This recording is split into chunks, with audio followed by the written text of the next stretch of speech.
दोस्तों, जीवन में कहानियों का बहुत ही ज्यादा महत्व रहता है। अच्छी कहानियों के माध्यम से व्यक्तित्व का निर्माण होता है।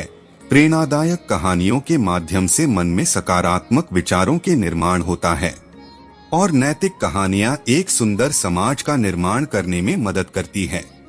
आप सभी दर्शकों का हमारे YouTube channel Buddha mind inspire पर हार्दिक अभिनंदन और स्वागत है। तो चलिए शुरू करते हैं आज की कहानी। एक बार यूनान के मशहूर दार्शनिक सुकरात भ्रमण करते हुए एक नगर में गए।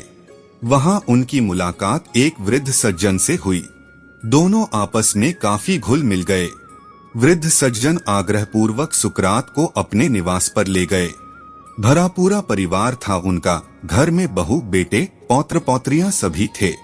सुकरात ने वृद्ध से पूछा, आपके घर में तो सुख समृद्धि का वास है, वैसे अब आप करते क्या हैं? इस पर वृद्ध ने कहा, अब मुझे कुछ नहीं करना पड़ता। ईश्वर की दया से हमारा अच्छा कारोबार है, जिसकी सारी जिम्मेदारियां अब बेटों को सौंप दी हैं। घर की व्यवस्था हमारी बहुएं संभालती हैं। इसी तरह जीवन चल रहा है। यह सुनकर सुकरात बोले, किंतु इस वृद्धावस्था में भी आपको कुछ तो करना ही पड़ता होगा। आप बताइए कि बुढ़ापे में आपके इस सुखी जीवन का रहस्य क्या है? वह वृद्ध सज्जन मुस्कुराए और बोले, मैंने अपने जीवन के इस मोड़ पर एक ही नीति को अपनाया है कि दूसरों से अधिक अपेक्षाएं मत पालो और जो मिले उसमें संतुष्ट रहो। मैं और मेरी पत्नी अपने पारिवारिक उत्तरदायित्व अपने बेटे बहुओं को सौंपकर निश्चिंत हैं।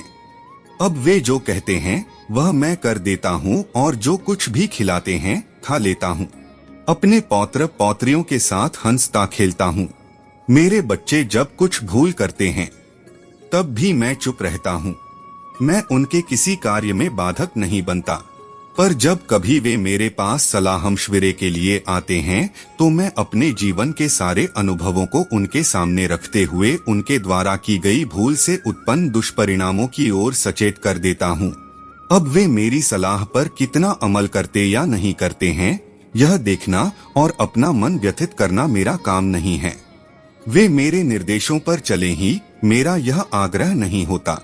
परामर्श देने के बाद भी यदि वे भूल करते हैं तो मैं चिंतित नहीं होता। उस पर भी यदि वे मेरे पास पुनः आते हैं तो मैं पुनः सही सलाह देकर उन्हें विदा करता हूँ। बुजुर्ग सज्जन की यह बात सुनकर सुकरात बहुत प्रसन्न हुए। उन्होंने कहा, इस आयु में जीवन कैसे जिया जाए, यह आपने सम्यक समझ लिया है। यह कहानी सबके लिए है। अगर आज आप बूढ़े नहीं हैं तो कल अवश्य होंगे। इसलिए आज बुजुर्गों की इज्जत और मदद करें, जिससे कल कोई आपकी भी मदद और इज्जत करे। याद रखें, जो आज दिया जाता है वही कल प्राप्त होता है।